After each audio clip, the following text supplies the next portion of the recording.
E, gente, o fígado, ele é um órgão tão importante, é uma víscera, né? É uma glândula. Ele é tão importante, que ele tem mais de 500 funções vitais. Ele desempenha mais de 500 funções vitais. Eu vou citar algumas, só para vocês terem uma ideia.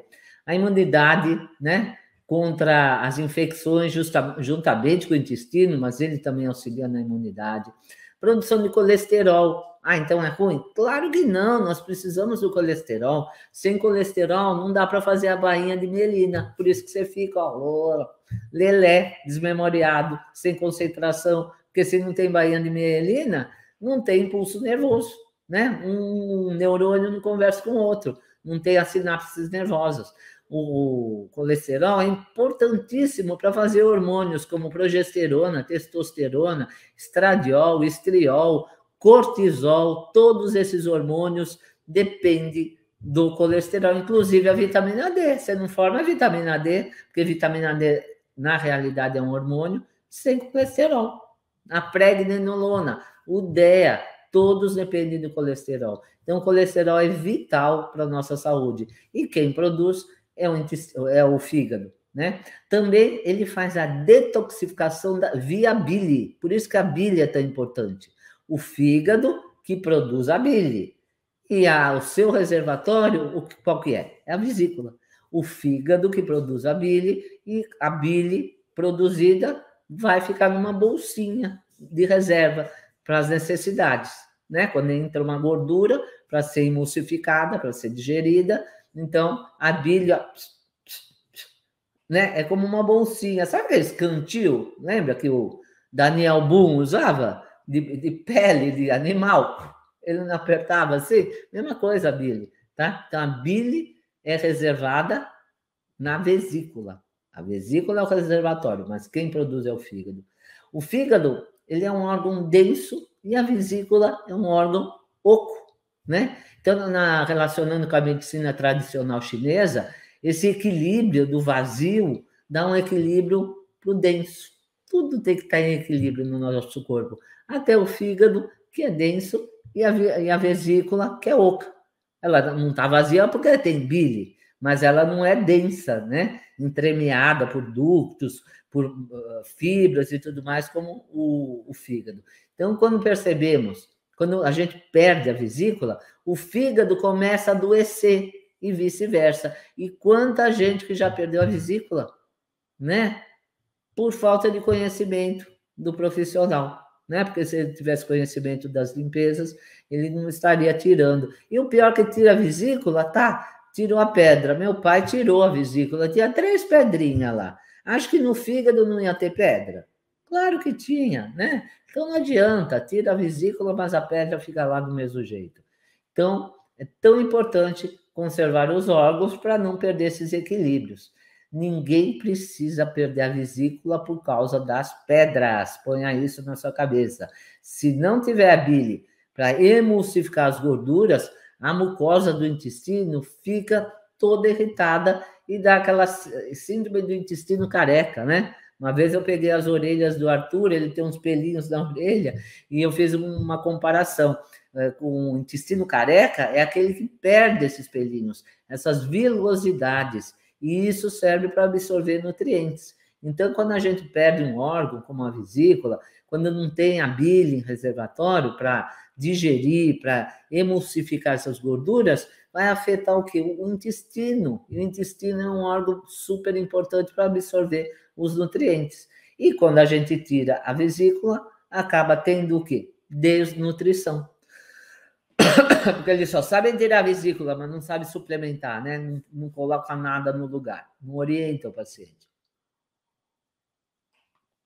Então, outra função do intestino é a regulação da coagulação sanguínea, ele que produz a vitamina K, ele converte glicose em glicogênio, que serve como reservatório de energia. Pena que as pessoas não usam nem a glicose que come, né?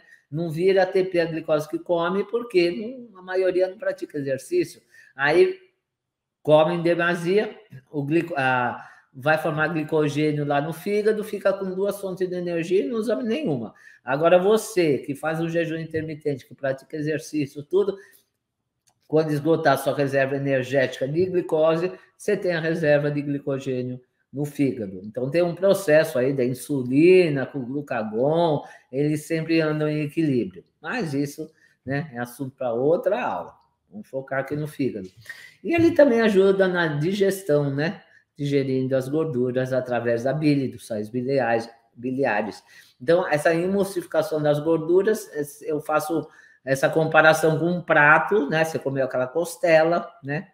De boi, aquela panceta, e ficou gordura no prato.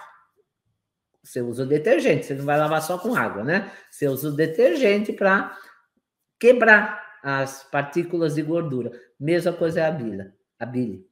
E dependendo de suas escolhas, né, alimentares principalmente, seu estilo de vida, você pode ter uma esteatose hepática, né, que é a gordura no fígado, uma cirrose ou até um câncer. Por isso que é importante fazer o protocolo IDF, ou você vai deixar agravar o problema. E nós temos a colicistectomia, que é um procedimento que é justamente a retirada da vesícula. Né? Parece que é de praxe, tem pedra, vamos arrancar o órgão, né? Como se não servisse para nada. E é considerado comum, né? Mas isso não é normal. Porque as pedras se formam na vesícula, ductos e fígado. Por que elas se formam? Né? Então, alguém perguntou aí, como que se formam as pedras e tal? A bile, já falei, é formada no fígado, o depósito da bile é a vesícula.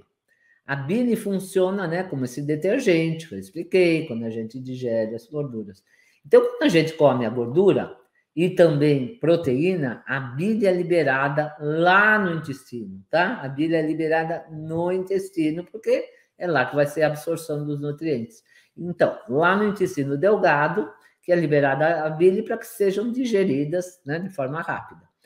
Em um determinado momento, a bile começa a ficar rançosa, formando as pedras, os cálculos. Né? E essas pedras, muitas vezes, nem são detectadas nos exames pela densidade de algumas, o exame não mostra isso. Mas vamos ver exatamente quais os alimentos que perguntaram aí, que alimentos que formam os cálculos, né? Então, quais são as causas dessa formação dessas pedras na vesícula?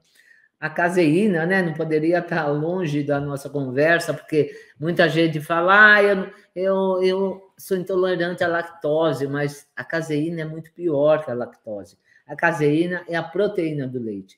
Então, ela é altamente inflamatória. Ela causa uma disbiose, uma hipermeabilidade intestinal. E a beta-globulina. Então, o aumento das beta-globulinas representa perturbação no metabolismo dos lipídios e dificuldade de excreção biliar. Então, a caseína é a proteína pior, é a pior de digestão. Entre todas as proteínas, a caseína do leite é a pior. E mais a beta-globulina causa toda essa perturbação, né? Essa desregulação do metabolismo dos lipídios, né? E também impede a vesícula liberar a bile. E aí vai ficando rançosa a bile, quando ela está entupida, que não libera, né? Formando esses cálculos. Frutose, né? Eu sempre falo da frutose e a sacarose. 2 tipos de açúcar, frutose ainda é pior que a sacarose. O álcool, flúor e metais pesados ajudam também a formar os cálculos. Exercícios extenuantes, aqueles maratonistas e tudo, pode aumentar o TGO e TGP, que são as transaminases do fígado. Sedentarismo, então, tudo que eu sempre falo, tudo que é muito é ruim, tudo que é pouco também é ruim. Então, a não ser para esses endurance, né, esses atletas que fazem o endurance, que eles têm toda uma preparação, né, com profissionais, você não vai querer, né, ficar lá se matando numa academia, porque vai prejudicar seu próprio organismo. E também você não vai ficar sentado no sofá igual o Arthur, que ele fica dormindo o dia inteiro. Então, você tem que praticar atividade física, mas nada em exagero, né? Porque os exercícios exagerados vão aumentar as transaminases do fígado e o sedentarismo não tem a presença do oxigênio para fazer com que esse sistema funcione. Por quê? Você não pratica exercício, né? Fica tudo parado, nem o oxigênio não circula. Vai formar os cálculos também.